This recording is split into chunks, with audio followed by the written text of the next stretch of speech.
Pour le savoir, nous nous sommes rendus à Molsheim, dans le Bas-Rhin.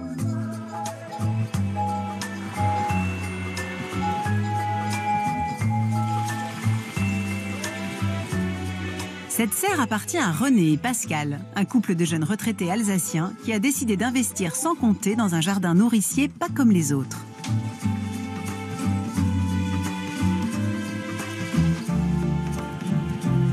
Salut les poissons. Ah bah il y a du monde là. Tomates. Un peu de persil si tu veux. Attends. Alors on avait l'habitude d'aller chez les maraîchers, mais maintenant le maraîcher, c'est notre serre, voilà.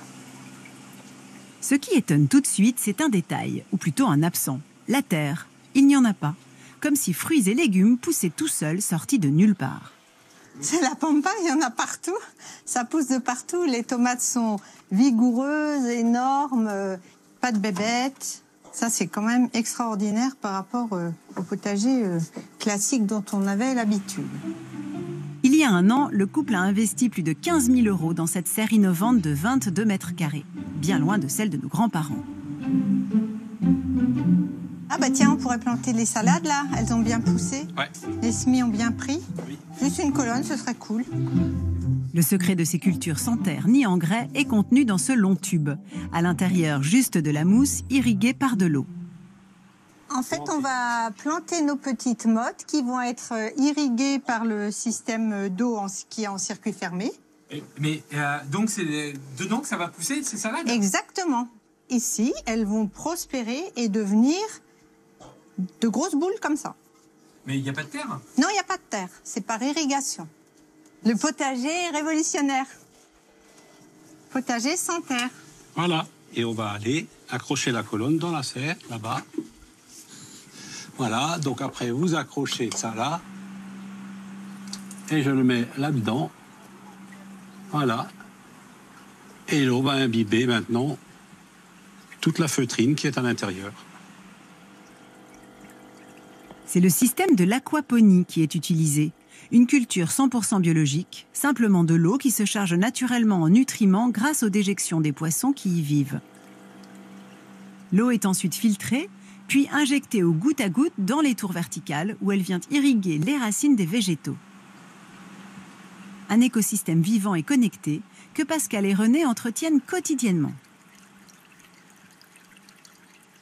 Je vais quand même regarder le pH, s'il est pas trop haut, pas trop bas, la température extérieure, la température de la serre, etc. À distance? À distance, oui. Ça, c'est un vrai gain de temps, ça, franchement. Non, c'est extraordinaire. Je reviendrai pas en arrière. C'est quand même un réel plaisir de cueillir ces légumes debout et de ne pas être à quatre pattes en train de gratouiller la terre. Avec cette serre avant-gardiste, le couple espère récolter jusqu'à 400 kg de fruits et légumes par an. Un potager au tarif premium, qui fonctionne grâce à l'aide de petits poissons. Cette idée a germé dans la tête de ces deux ingénieurs agronomes alsaciens. La serre en elle-même tient juste dans une palette comme ça. Donc là, on a une serre complète, c'est-à-dire le verre, l'aluminium, tout ça tient là-dedans. Donc du coup, ça voyage bien. Et ensuite, on a les composants de culture, le système de culture ici, les bassins. Ça, c'est le potager de demain? Sûrement. En tout cas, nous, on en est convaincus. Et la demande en est le reflet. Vu le nombre aujourd'hui de personnes qui sont inquiets sur l'alimentation, qui ont envie de prendre action pour la planète ou essayer de mieux manger, il n'est pas impossible qu'on continue à doubler l'activité tous les ans.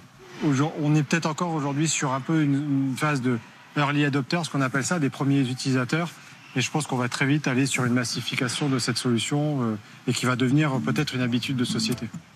L'engouement pour ces potagers d'un nouveau genre est tel que près de 600 serres connectées ont déjà été installées par la start-up alsacienne, qui continue d'innover en permanence. C'est pas mal, ça arrive bien, là, ça prend de belles couleurs. Comme avec cette toute nouvelle tour conçue pour tenir dans des espaces encore plus réduits. C'est la Roma, ça. C'est la Roma. Celle qui est allongée, ouais. Là, on a un jardin vertical qu'on peut mettre sur des balcons ou même en intérieur, parce qu'on voit qu'il y a plein de gens qui cherchent à cultiver en ville. on va de toute façon devoir trouver des solutions pour amener de la nourriture fraîche dans les villes. Et il faut limiter les transports, il faut ramener de l'aliment frais avec plein de vitamines. Donc là, c'est une manière de le faire. Là, on voit qu'il y a des tomates, des aubergines, melons, pastèques, concombres. On peut quasiment tout faire pousser sur ce jardin vertical, sauf des carottes ou des gros légumes racines, de betteraves, ça c'est plus compliqué. On est encore sur un stade de développement, mais on peut dire que le prix d'une tour comme ça devrait être dans les 500-600 euros, quelque chose comme ça. Ce qui est relativement abordable au regard de ce que ça arrive à produire.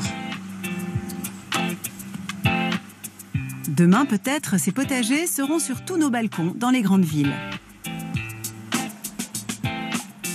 Et pour les cultiver, une nouvelle génération sera à l'œuvre.